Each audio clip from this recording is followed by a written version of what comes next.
Hello, dear students. So, we finally meet after a long time, and thanks to this pandemic, we have had a really hard time.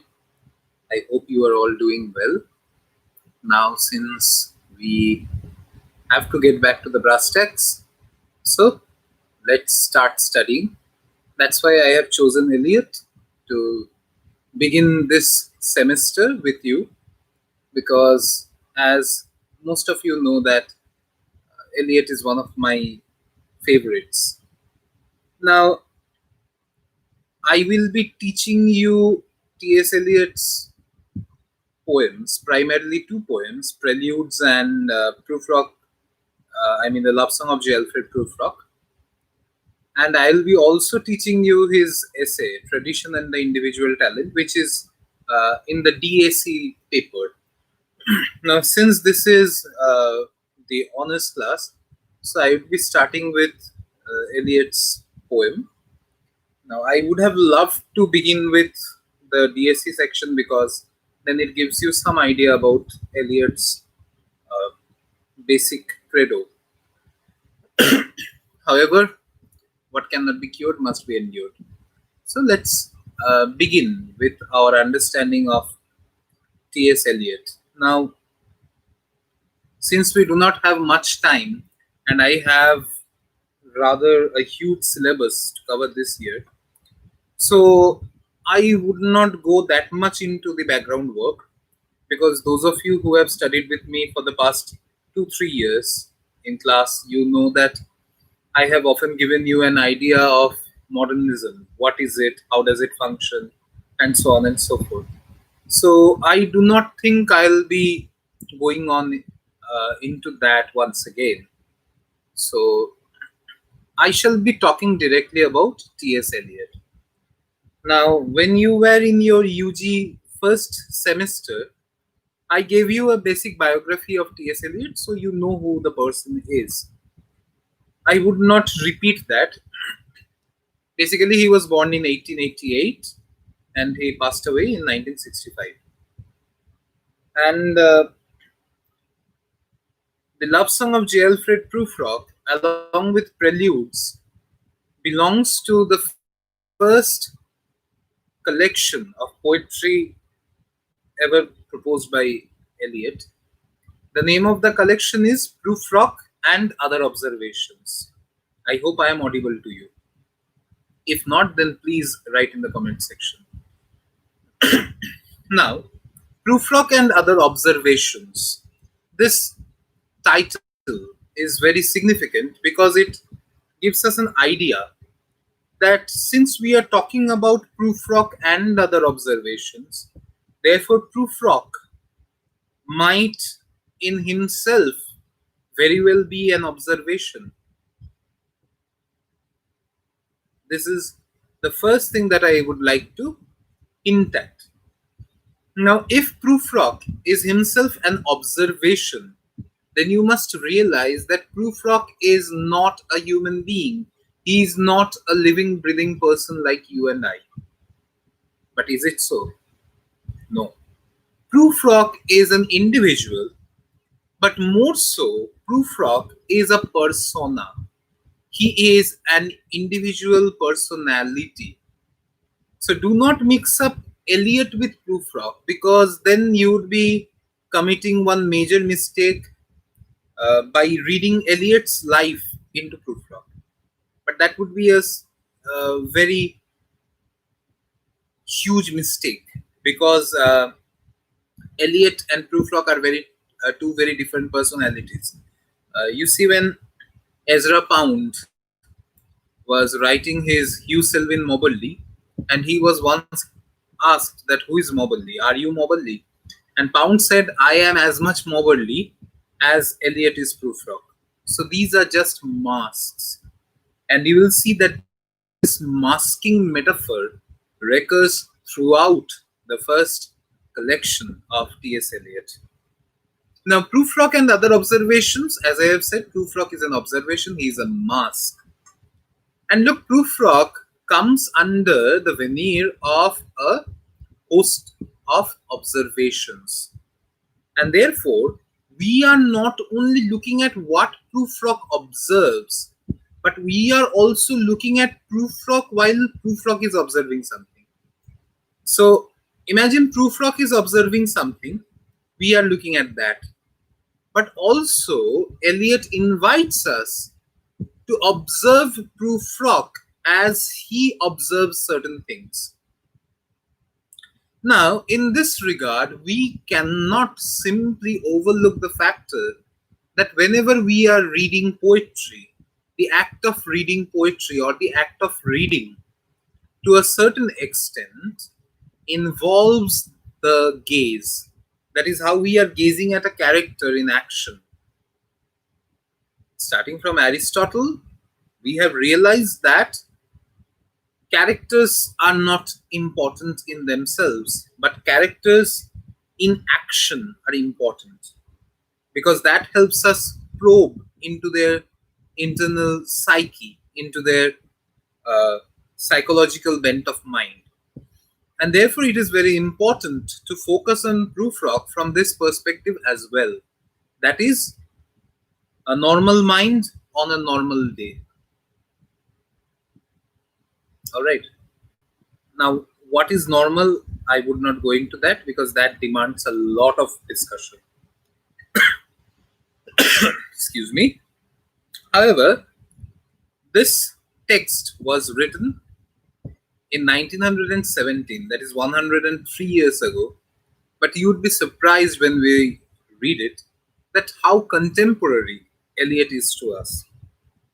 Now, Prufrock and other observations has been dedicated to one of Eliot's roommates. Eliot used to study at Cambridge, and there he had a roommate who was a doctor, an apprentice doctor whose name was Jean Verdenal. Now, Jean Verdenal died very early, and Eliot has dedicated the section, the text, to Jean Verdenal. All right. And there he quotes a section from Dante's Inferno. Uh, Inferno is a part of the text La Divina Commedia, the Divine Comedy. And there, Eliot quotes a section from Dante's Inferno, specifically section 21, lines 133 to 136. Now, the section was translated by Eliot himself, where Eliot gives us this translation. Now, can you understand the quantity of love that warms me towards you, so that I forget our vanity and treat the shadows like the solid things? So, look, basically, here Eliot suggests a few things. Why does he quote this section? Because this section qualifies the entire Prufrockian dictum. Now, if we focus on the quotation that Eliot has translated, then we see that Eliot is pointing out certain things for us. Now, what are those things? Number one is that he's talking about the quantity of love. So basically, all the poems in Prufrock and other observations stem from love. Number one. Now, this love has variegated versions, variations, and as you all know, love is not a monodimensional thing. And therefore, we have to look at the concept of love over here from different perspectives. So that is point number one. Point number two is that he says that the love, the quantity of love that warms me up towards you, also makes me aware that I am taking shapes. He's saying that I forget our vanity and treat the shadows like solid things. So basically, here Eliot is actually giving a maxim. We have seen that more towards the modern age, we are seeing a discrepancy which is growing in between the appearance and the reality. So between the appearance and the reality falls the shadow. If you read T.S. Eliot's The Hollow Men, there you see that Eliot gives us a series of dichotomies in between where falls the shadow. Now, the first poem of this collection is the love song of J. Alfred Prufrock. Before I go into the poem, I would like to focus a little bit on the title. Now, if you look at the title, it talks about the love song of J. Alfred Prufrock. Now, uh, Rudyard Kipling, when he was in India, he wrote a poem, The Love Song of Hardayal. And some have suggested that the poem might have echoes of that poem. However, I leave that to you. Read the poem and try to find it out. Then you'll learn a lot. That is. Now, another thing is that Prufrock, this name is very significant. Why? Because if you overlook the spelling, then Prufrock sounds like proof plus rock. Proof plus rock. Proof plus rock. So Prufrock acts like a touchstone. And this was a theory, a poetic theory, which was popularized by Matthew Arnold. Now, Matthew Arnold believed that there are certain literary texts, like say Homer's Iliad Odyssey, like say Milton's Paradise Lost. These texts function as touchstones. That is, these texts kind of allow us a certain standard. And if we pitch a new text against the standard offered by these texts, which Matthew Arnold calls as touchstones, and if these texts stand the test of those touchstones, then that text is a great text. Now, why does Arnold talk about this, and why does Eliot borrow this concept? Basically, when I shall try to answer this when we will be looking at tradition and the individual talent. But even otherwise, uh, Arnold, when he was talking about the greatness of texts and he was talking about the touchstone method, Arnold perhaps had in mind Dr. Samuel Johnson. Dr. Samuel Johnson, in his preface to Shakespeare, writes something very interesting. He says, why is Shakespeare's texts, why are Shakespeare's plays great? Because they have stood both the test, that is TEST, and TAST. So they have both stood the test and taste of time. So a text which has withstood the test and taste of time, that text can be easily called a great text. All right. Similarly, over here, Eliot is also talking about a tradition which is a very different thing, although it initially develops in the same lines. When I'll be talking about tradition and the individual talent in your DSC class, I'll be talking about these things in great detail. So don't worry. Right now, just know the basics. That will do. Now, look, the name Prufrock also has a real life bearing. That is, Eliot used to pass through a shop, pass by a shop. It was a furniture shop, and the name of the shop was Prufrock Litau. So some critics have suggested that Eliot perhaps picked the name from Prufrock Litau. Now, while this might sound a bit weird for Eliot, but then this was a conscious strategy, because he was using his commonplace things to create an amalgamation of the high seriousness of his philosophical perspective and a low-key mockery, a low-key irony, which was characteristic of his style. All right. Now, this is very interesting to note because Eliot was already playing with high and low culture. He was making poetry which was a part of the real life experiences. So you see, poetry, when Eliot was writing it, had undergone a divorce from the real life experiences. Imagine there is a world war going on, and just before that, Walter Delamere is writing a poem like "Slowly, silently, now the moon is walking in her silver shoon." Now, nobody looks at the moon when there's a war going on like that. This is just one example. I do not mean to demean Walter Delamere, but then basically this serves just as an example of what was going on over here.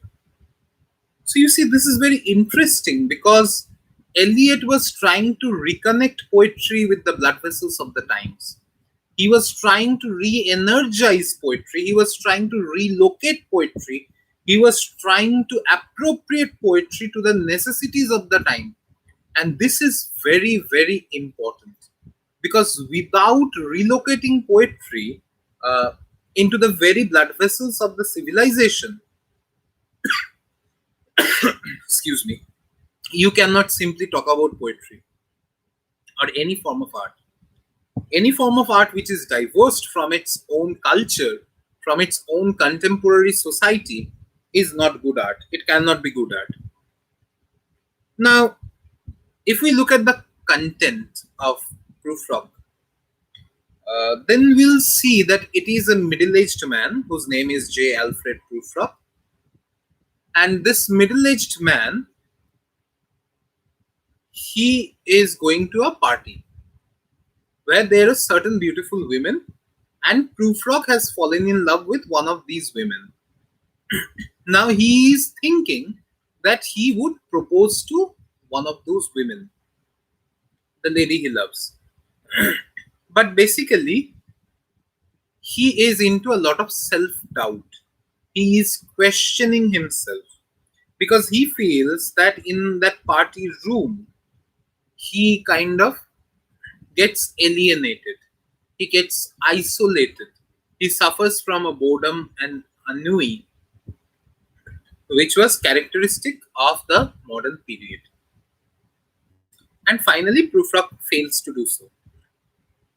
Now, this content is not very original because before Eliot, Henry James, in his short story Crappy Cornelia, utilized this same uh, basic storyline.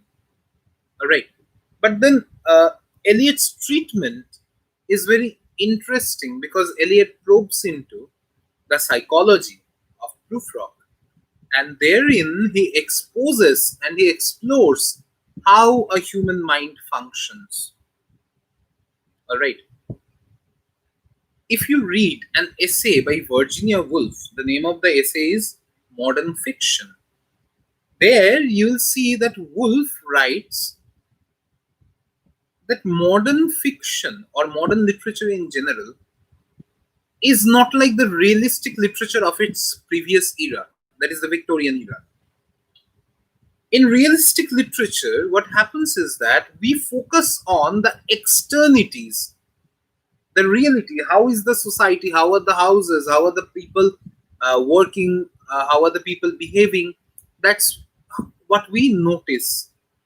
But in modern literature or in modernist literature, we do not focus on the external functions of people, and rather we focus on what is going inside. So modernist literature is, as the French say, it's a voyage intérieur. It's an inward journey. It's a voyage inward, rather than focusing on what is going on outside. And therefore, modern literature does not focus on external activities. Rather, it focuses more on the characters of the individual's thought processes. And it tries to find out some form of link, some form of understanding of the individual's mind in action. All right. Now, look, if you read a short story by Anton Chekhov, the name of the short story is Gusev, Gusev. It's available on the internet. You can easily find it. There you will see that Gusev is a military official. He has gone on a war, and when Gusev returns on his way in a ship, there is a certain military personnel who falls sick, and then he dies, and then his body is thrown overboard from the ship like a carrot or a radish. Now, this is the description that Chekhov gives, like a carrot or a radish. A few moments later, Gusev also falls sick and Gusev also dies, and his body is also thrown out like a carrot or a radish. Now, look, nothing much happens outside, but whatever happens, happens inside the mind of Gusev. Whatever happens, happens in the internal topography, the psychological topography of Gusev. And that is what is important, and that is what modern literature tries to capture. All right. Now, Eliot, he takes a brilliant motive when he writes. He wrote an essay. The name of the essay is Ulysses, Order, Myth. This was an essay in which he was talking about James Joyce's famous novel Ulysses, which was published in 1922, 5 years after Prufrock. Now there, Eliot introduces us to what he calls the mythical method. What is the mythical method? In the mythical method, Eliot proposes that the myth serves as a trope for exploring your society. Now, although in Eliot's Prufrock we do not find a myth, but here we see that he uses an earlier text and locates Prufrock in the trope of that text. Now, what is that text? That text is Dante's Inferno once again. He was literally obsessed with Dante. And here he quotes a section, which is a very specific section. If you read most of Eliot's poems, you will see that in many of them, you will find that he is quoting from some other text. The text, Eliot's text is followed, Eliot's text follows some other text by some other author, at least a section of that text by some other author. Now, this text by the other author is called an epigraph. All right. Now, what does an epigraph do? An epigraph not only serves as a prelude to the main text, but also serves as a connection. That is, the epigraph locates the modern poet or the new poet in the tradition of the old poet. Also, the epigraph qualifies the content of the new text. But thirdly, the new text also becomes an interesting supplement to the old text. That is, the old text acts as a commentary upon the new text, and the new text also becomes an interesting supplement to the old text. Now, over here, we have a very interesting section from Dante's Inferno, Canto number 27, verses 61 to 66. This section is spoken by Guido di Montefeltro, who was an important figure in the Italian continent during the Crusade. Now, Guido di Montefeltro was inspired by a certain bishop whose name was Bishop Boniface. Bishop Boniface suggested Montefeltro to go on the crusade. All right. Now, like many other crusaders, Guido was duped by the bishop and he committed certain heinous crimes against the Muslim opponents, and therefore Guido is in hell right now. Now, if you think that after I finish Prufrock and the entire Eliot section, if there is time, then one day I'll just show you certain pictures of Dante's Inferno which is very interesting because then you will understand that how does Inferno function. It's almost like a series of concentric circles which are called the Bowges, Bowges, all right, concentric circles. Now, in each concentric circle, say we have put that concentric circle under a microscope, and you see that there are layers. Now, there are 8 layers of each circle. There are 8 circles. So there are 9 circles, and each circle has 9 layers, and those layers are called Malebouges. All right. Now, Guido is in a certain Bouge and a Malebouge where the characters are like flaming emanations.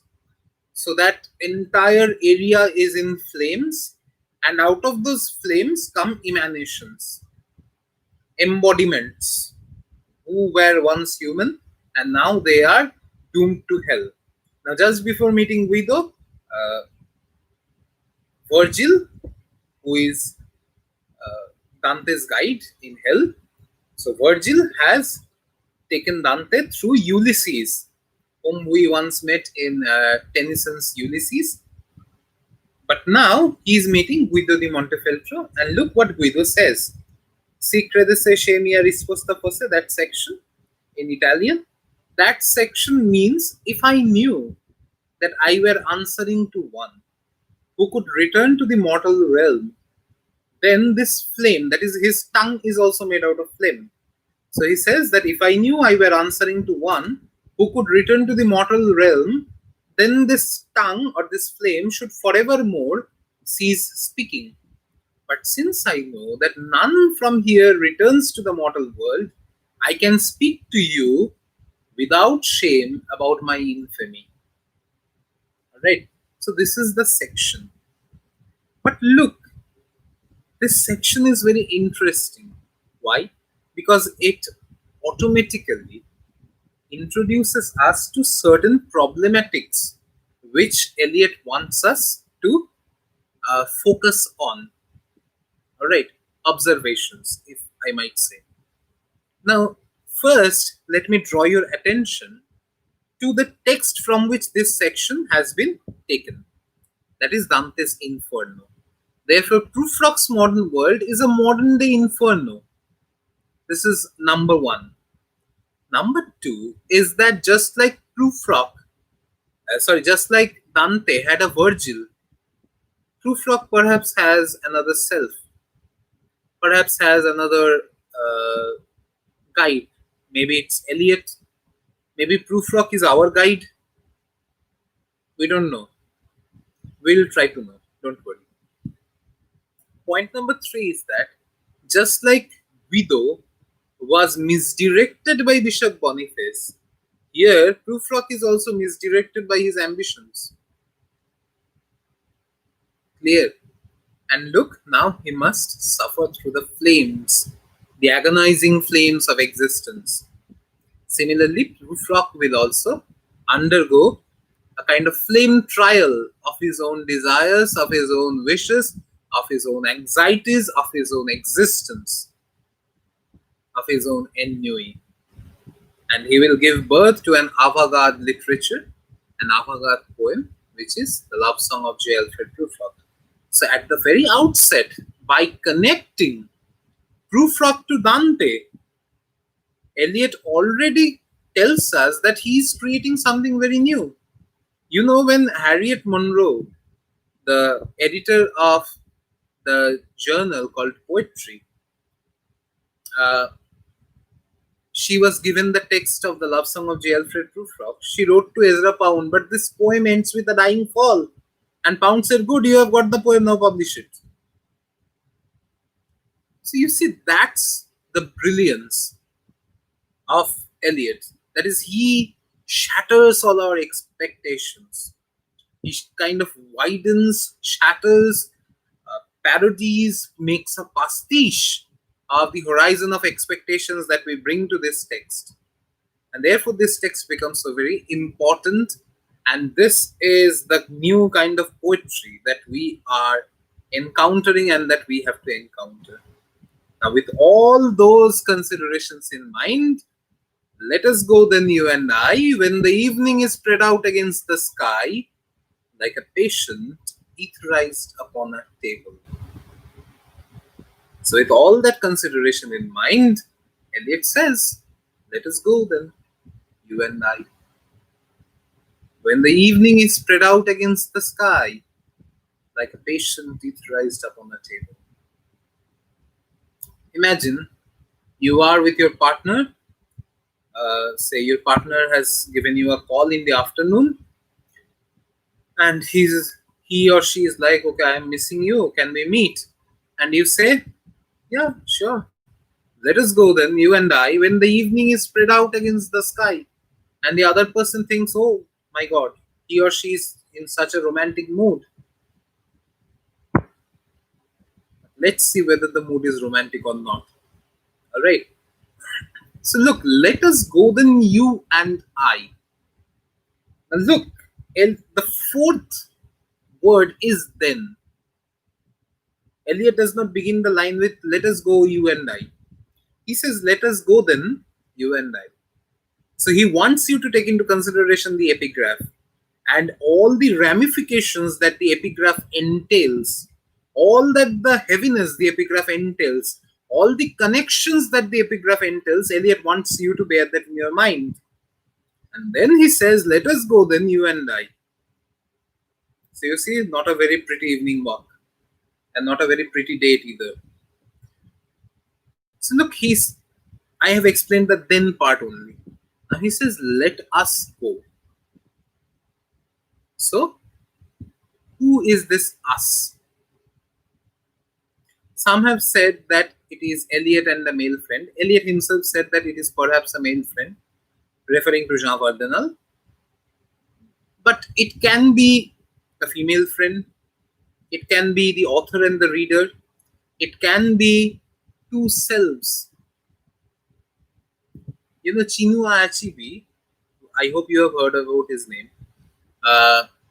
Chinua Achebe, the writer of the famous novel Things Fall Apart, his mother tongue is Igbo, Igbo. That's an African language. In Igbo, there is a proverb where something stands, something else stands beside it. So look, you can look at me, and due to the light, you can see the shadow at my back. So where something stands, something else stands beside it.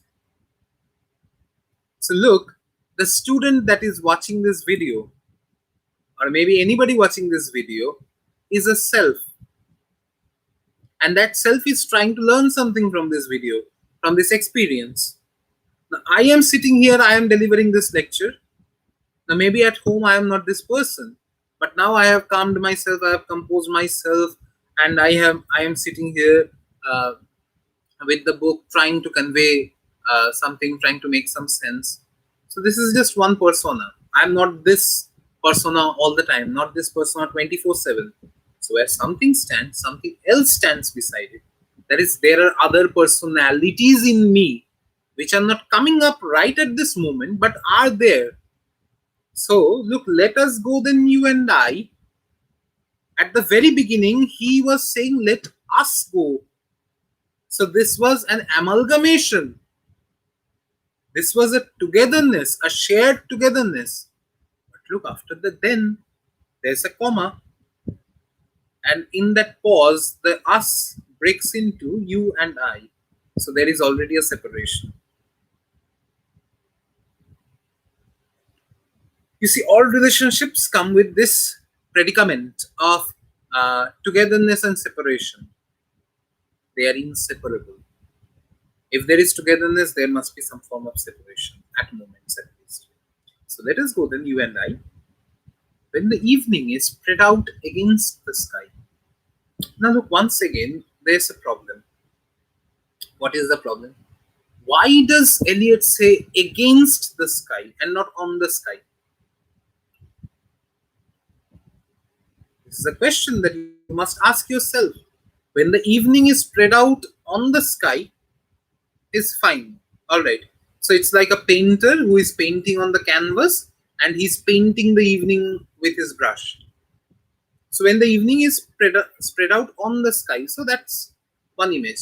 But when he says, when the evening is spread out against the sky, it's almost like a painter is throwing colors on the canvas, and the colors are splurring over everywhere. The colors are spilling over everywhere, and as if the contours of the evening cannot contain the colors, and therefore the colors are overflowing. As if the evening is overflowing. When the evening is spread out against the sky, and how is it spread out? Not very consciously. Not very consciously. Like a patient etherized upon a table. Imagine a patient has been put under anesthesia, and the patient is now lying on the operation table, and the patient does not have any consciousness. The patient does not have any conscious control over the patient's own body. Look over here, Eliot presents the general mood of anesthesia, of amnesia, of a forgetfulness, of a numbness that is characteristic of the modern period. If you read The Mayor of Castlebridge, I think it is, I think you have studied it. There, even Hardy talks about the evenings, which are almost in an anesthetic condition. When Michael Henchard walks with his wife towards that inn or something, there's this description of the evening towards the very beginning of the novel. There you'll find the same expression in Hardy. There is an expression of boredom, of repetition, of ennui, and that causes a sense of angst.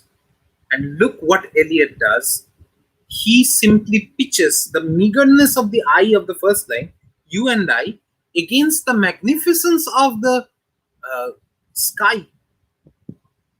Is spread out against the sky like a patient etherized upon a table. So just like the eye is helpless against the sky, almost like the evening is helpless in a cityscape. In the wasteland, Eliot gives a very beautiful expression. Unreal city under the brown fog of a winter dawn. So he keeps on referring to the city in a very surrealistic, unreal light. He cannot conceive of the city as something which is very real. You'll see that if you look at Kolkata from the lens of some director, you'll see that how do we understand it's Kolkata?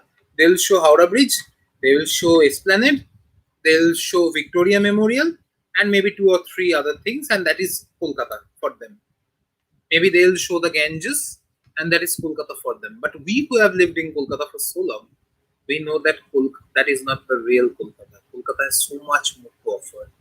It's not just about Victoria Memorial, it's not just about Moidan, it's not just about Howrah Bridge and so on and so forth. There are so many beautiful places in Kolkata.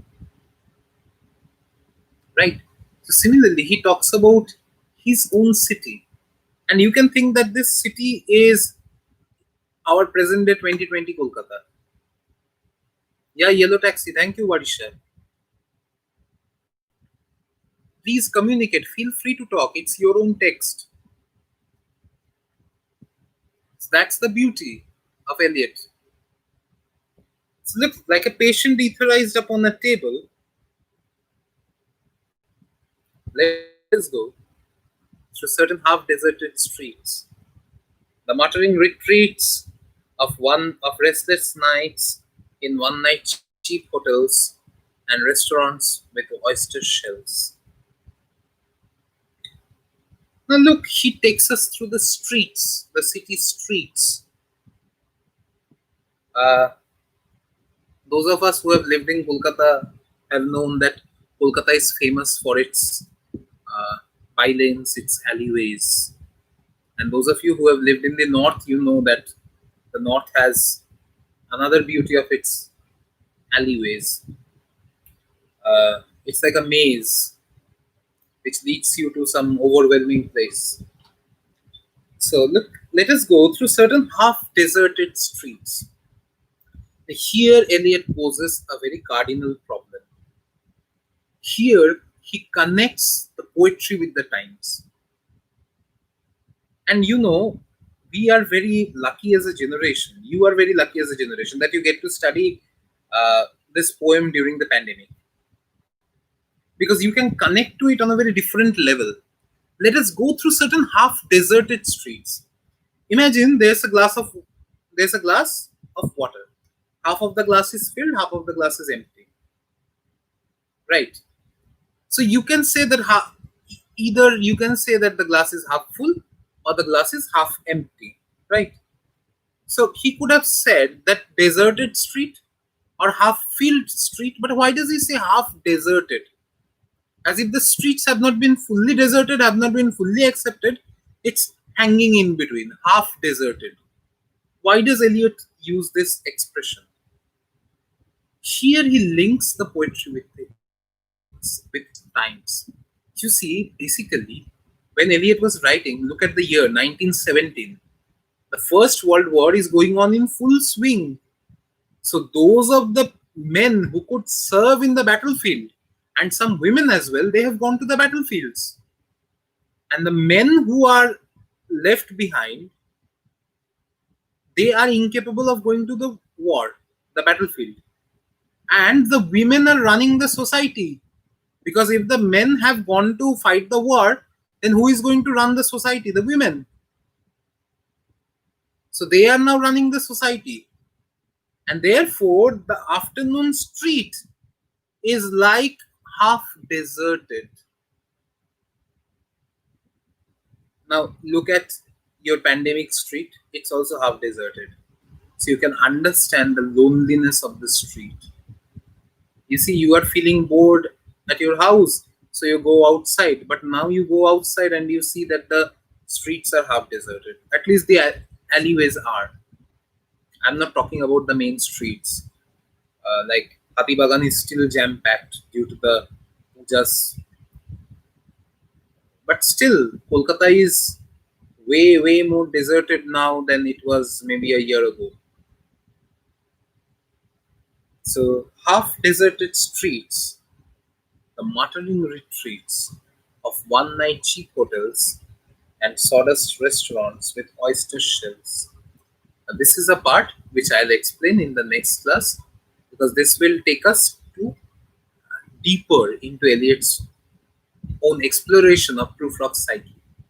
Alright, so we have finished till half deserted streets. I hope that was desert enough for today. I tried to give you some starters, some main course, and a little bit of dessert. So I hope that was dessert enough for today. Let's desert the poem right here for today, and let's pick up in the next class. Hope you all have a good day, and try to study a bit. Stay well, stay healthy, and may the rest of the year go a bit better than the first half of the year. So hope to see you soon in the college. Let's all hope that the pandemic gets over soon and we can see each other in the college and we can once again have fun. If not over Eliot, then maybe over some other text. Alright. Thank you, people. This video can be easily accessed in YouTube after some time, say maybe 10-15 minutes. So those of you who have missed can look it up over there, and I'll be uploading this. Actually, there was some problem because I have lost my LMS password and I have applied for it once again. So as soon as they generate my new password, then I'll upload it on the LMS as well. All right. So thank you, class. Hope to see you in the next class. All right. Bye-bye. Take care.